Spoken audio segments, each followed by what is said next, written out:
Chongqing is a city surrounded by mountains and rivers, and it's this topography that gives the city its unique charm. Following the liberation of Chongqing in November 1949, the ruinous state of the city meant that economic development was a top priority. Since Chongqing has a complicated landscape, the development of transport infrastructure was key. Hello everyone, I'm Li Jue from Chongqing. Hi, I'm James from the UK. At the moment, we're on an ordinary train going from Chongqing to Chengdu. James, do you know this rail line we are on is anything but ordinary? I know. It's the first railroad built after the founding of New China. That's right. It has played a vital role in transportation in the southwest of China for almost 70 years.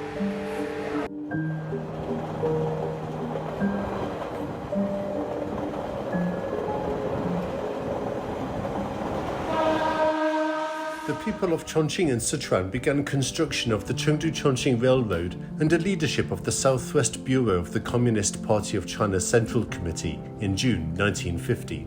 成渝铁路的修建始于清朝末期，但直到新中国建立的时候，成渝铁路才完成路基的14%。重庆解放的时候，时任西南局书记的邓小平主持西南局常委会，决定新修成渝铁路。Sun Yizun, a then 17-year-old staff officer of the 1st Military Industrial Road Construction Corps of the Southwest Military Region, was assigned by the army and participated in the whole construction process of the Chengdu-Chongqing Railway. 听说共产党来了，要修这个成渝铁路，那这个老百姓和民工部队这种积极性空前高涨，所以是忘我的劳动。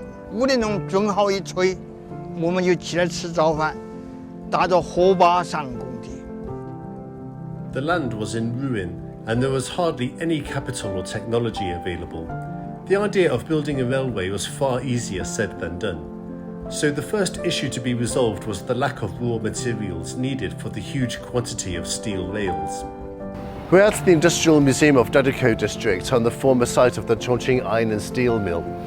Next to me here is a steam engine that used to press steel, and it's a treasured exhibit of the museum. In 1952, the first rail was successfully produced here, weighing 38 kilograms per meter of length.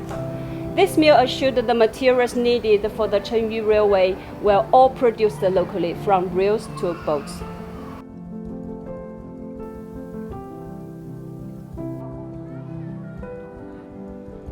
那我们现在大家看到的就是中华式38公斤重轨用于到了新中国第一条铁路成渝铁路的建设当中。那当时呢是在1952年4月10日的时候，101厂提前11天完成供应了成渝铁路505公里的钢轨任务。 Apart from rolling steel for the railroad, explosives were made using indigenous methods to blast the road ahead. Retaining walls for station platforms were built with stone extracted from the roadside, while wood for the sleepers were provided by the public along the routes. 踊跃的捐献枕木，青年捐献出当时修建新床的那个木头捐献出来，有的人还甚至把自己珍藏多年的楠木、樟木也捐献出来。在整个修建过程当中，成渝两地的老百姓一共捐献了大概是139万根枕木。 While raw materials could be extracted on site, in that era, nothing posed more challenges than bridges and railroad construction. So how did they overcome the technical difficulties? Railroad builders from that time had their own methods. This photograph was taken in the year the Tuojiang Bridge was constructed.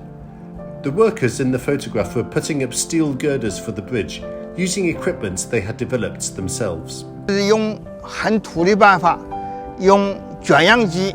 慢慢的卷，用个钢索慢慢把它吊起来。我们的部队的同志怕这个卷扬机万一拿不动，就是用几十个人去帮助机器啊，就慢慢的把这个钢架从轮船上慢慢的起起来了。This unique bridge spanning the river we are working on is the Tuojiang Bridge that the workers labored so hard to build that year. Today, there are still tons of trains across this bridge in either direction each day. Following the painstaking endeavours of 130,000 soldiers and civilians, The entire length of the 505-kilometre Chengdu-Chongqing Railroad was finally connected on July the 1st, 1952. The connection of this railroad shortened the travel time between Chengdu and Chongqing from 48 to 12 hours, which sped up the flow of freight and passengers in Western China, promoted economic prosperity, and consigned the era when Sichuan and Chongqing had no railroads to history.